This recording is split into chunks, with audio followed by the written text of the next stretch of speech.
इन लोगों को यह लगने लग गया मोदी जी को, बीजेपी को, अब ये साफ हो गया।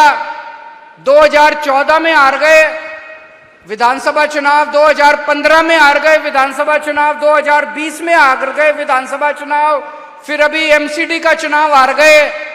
तो अब इनको ये तो पक्का हो गया भाई दिल्ली में आम आदमी पार्टी से जीत नहीं सकते, ये पक्का है। दिल्ली में ये कुछ भी कर लें, कुछ भी कर लें, दिल्ली में आम आदमी पार्टी से ये जीत नहीं सकते। तो अब इन्होंने एक षड्यंत्र रचाया है, शराब घोटाला। मैं आपसे पूछना चाहता हूं, शराब घोटाला दिल्ली में हो रहा है, गुजरात में हो रहा है। गुजरात में कितने लोग मर गए जहरीली शराब पी के, रोज सुनने में आता है 100 लोग मर गए, 50 लोग मर गए, 150 लोग। घोटाला तो वहां हो रहा है, यहां कौन सा घोटाला हो रहा है? कह रहे शराब घोटाला हो गया, शराब घोटाला हो गया। अभी अखबारों में पढ़ रहा था हरियाणा में इतना बड़ा शराब घोटाला हो गया, दिल्ली में कौन सा शराब घोटाला हो गया? अभी जब सुप्रीम कोर्ट में सुनवाई हुई शराब घोटाले की, जज बार बार पूछ रहा है सीबीआई वालों से, एक तो सबूत दे दो, एक तो सबूत दे दो। कोई तो सबूत, कोई सबूत नहीं सीबीआई के पास, कोई सबूत नहीं ईडी के पास। जज बार बार कह रहे 2 मिनट नहीं टिकेगा तुम्हारा केस। ये शराब घोटाला है।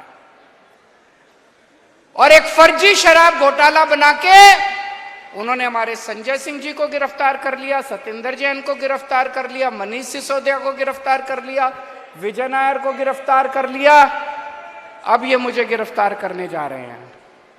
तो इनका मकसद ये है कि किसी भी तरह से आम आदमी पार्टी के टॉप के नेतृत्व को गिरफ्तार करके आम आदमी पार्टी को और सरकार को तितर बितर कर दिया जाए।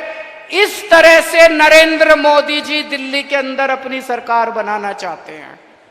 उनको पता है चुनाव में नहीं हरा सकते, उनको पता है। मैं उनको कहना चाहता हूं केजरीवाल को चाहे जेल में डाल दो, जेल से भी जीत जाएगी आम आदमी पार्टी की सरकार।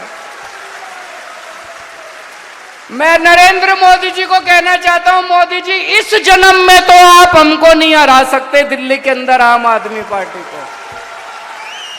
आपको दूसरा जन्म लेना पड़ेगा, इस जन्म में तो नहीं हरा सकते आप आम आदमी पार्टी को दिल्ली में। अब प्रधानमंत्री जी को यह लगने लगा कि मैं लोकसभा चुनाव हार रहा हूं। पूरे देश के अंदर बेरोजगारी, महंगाई, भ्रष्टाचार, लोग बहुत दुखी हो चुके हैं। घर का खर्चा नहीं चल रहा, कब तक जुमलेबाजी से घर का खर्च, कब तक परिवार चलेगा? अब लोग बहुत दुखी हो चुके हैं। तो अब प्रधानमंत्री जी ने एक नया वो बनाया है कि जितने रीजनल पार्टी के नेता हैं, सब नेताओं को पकड़ पकड़ के जेल में डाल दो।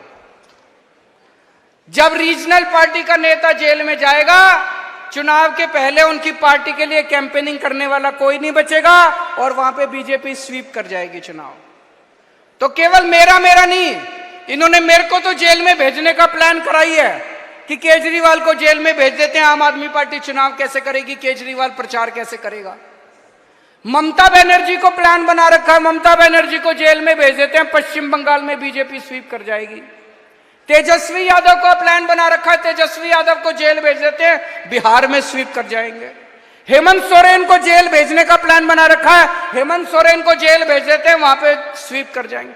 अरे मोदी जी शर्म कर लो, ऐसे चुनाव जीतोगे आप, ऐसे चुनाव जीतोगे आप। एक बारी मैं उनको चैलेंज करता हूं, एक बार इन सबको जेल भेज के देखो, बीजेपी का पत्ता साफ ना हो जाए पूरे देश के अंदर।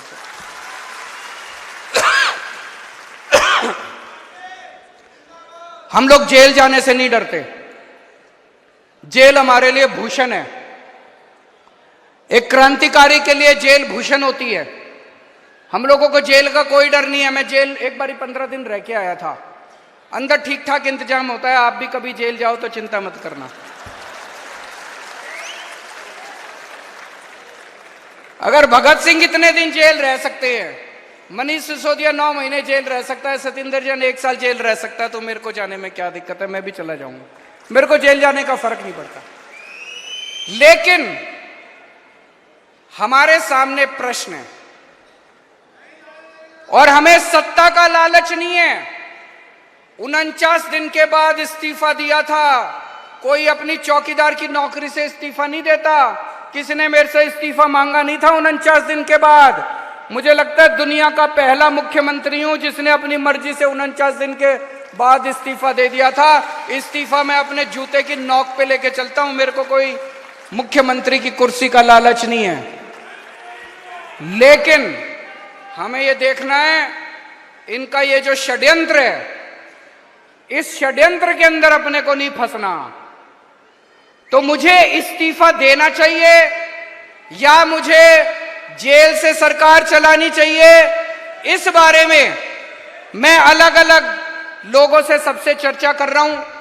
इस बारे में मैंने अपने सारे विधायकों से भी चर्चा की थी, फिर सारे काउंसलर से चर्चा की, आज मैंने सारे वॉलंटियर्स के साथ चर्चा की है और अब आप लोगों की जिम्मेदारी लगा रहा हूं मैं।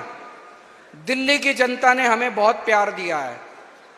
हम दिल्ली की जनता की मर्जी के बिना कुछ नहीं करेंगे। जो दिल्ली की जनता कहेगी हम वही करेंगे, है कि नहीं है?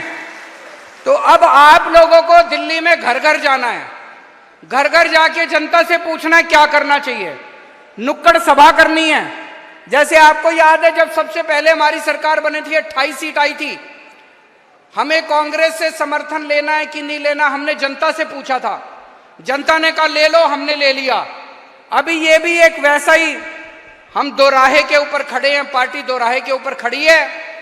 आप लोगों को घर घर जाना, जाएंगे सब लोग, समय देना पड़ेगा, मेहनत करनी पड़ेगी। अगले 10 से 15 दिन के अंदर हमें पूरी दिल्ली छान मारनी है। घर घर में जाना है, जनता से पूछना है कि क्या इस्तीफा देना चाहिए या जेल से सरकार चलानी चाहिए। जो जनता कहेगी, जनता का हुक्म हमारे सर माथे पर। और एक बात, आज से ये सोच लेना कि लोकसभा के चुनाव का प्रचार शुरू हो गया। यही लोकसभा के चुनाव का प्रचार है। एक एक घर में जाके इनकी बीजेपी की और नरेंद्र मोदी की पोल खोलनी है। आपको एक एक घर में जाके नुक्कड़ सभाएं करनी है, उनके अंदर इनकी पोल खोलनी है। मैं जेल के अंदर रहूं या जेल के बाहर रहूं, इस बार दिल्ली की एक भी सीट लोकसभा की बीजेपी को नहीं आनी चाहिए।